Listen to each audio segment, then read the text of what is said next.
राजनीति में बयान का बड़ा महत्व होता है।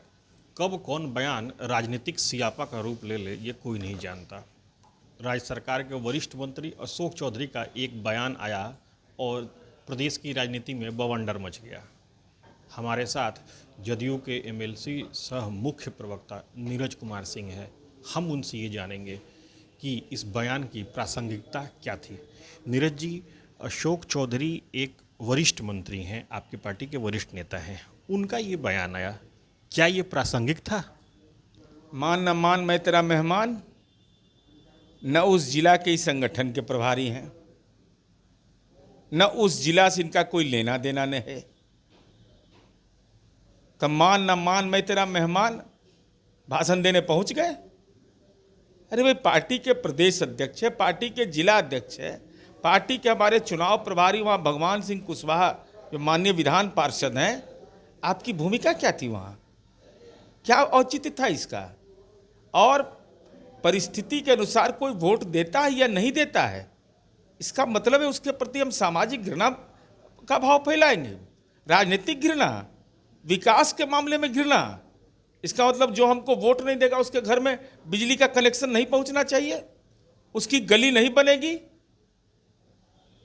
भाई, माननीय नीतीश कुमार जी की कार्यप्रणाली रही है, 39 वर्ष मेरा हो गया उनके साथ, एक क्षण के लिए मैं अलग नहीं हुआ हूं, एकमात्र मैं व्यक्ति हूं। कोई एक दिन दो दिन सब अलग हुए हैं, लेकिन हम एक क्षण के लिए अलग नहीं हुए हैं। आज तक नीतीश कुमार जी ने कभी जाति शब्द का इस्तेमाल नाम लेकर के किसी अपने जिह्वा पर व्यक्तिगत बातचीत में भी नहीं कहा है। और वैसे पार्टी में मंत्री का दायित्व माननीय नीतीश कुमार जी ने दिया और नीतीश कुमार जी की सार्वजनिक पूंजी पर डाका डाल दिया। ये डाका डालना है। हमारी राजनीतिक पूंजी पर कोई डाका डालेगा यह कतई मंजूर नहीं।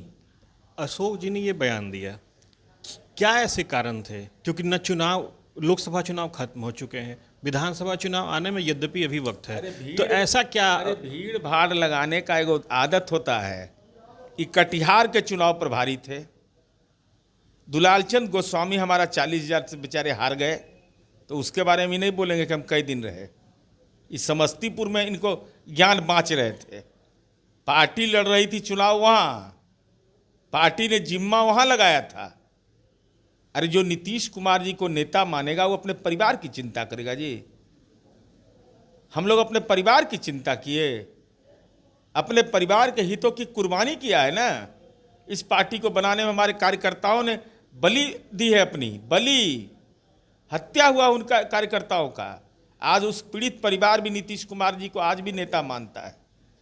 तो ये नीतीश कुमार जी की साख है और उस साख पर कोई बट्टा लगा देगा, यह कतई मंजूर नहीं है। और हम यह समझते हैं कि माननीय मंत्री जी, इस पार्टी को बनाने में आपकी भूमिका नहीं रही है, इस पार्टी के निर्माण में आपका कोई योगदान नहीं रहा है। तो पार्टी के कार्यकर्ताओं की भावना का सम्मान समझिए, सलाह और ज्ञान मत बांचिए ऐसे ही।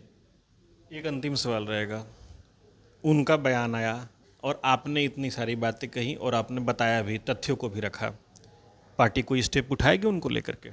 पार्टी के प्रदेश अध्यक्ष जी वहाँ थे, उनके बयान को उन्होंने इंडोर्स किया नहीं न किया? उनके बाद उनका भाषण हुआ होगा। तो आपके बयान को कोई नोटिस नहीं ले रहा है, तो बजते रहिए फुटल तबला नहीं, कोई सुनने ही वाला नहीं आपका है।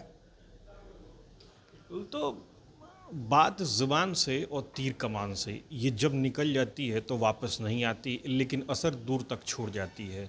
बिहार की राजनीति में अशोक चौधरी के बयान के बाद से यही हुआ। अब आगे देखना ये दिलचस्प होगा कि पार्टी फोरम में और राज्य की राजनीति में इसका कितना असर पड़ता है। Sujeet Kumar, TV9 digital, Patna.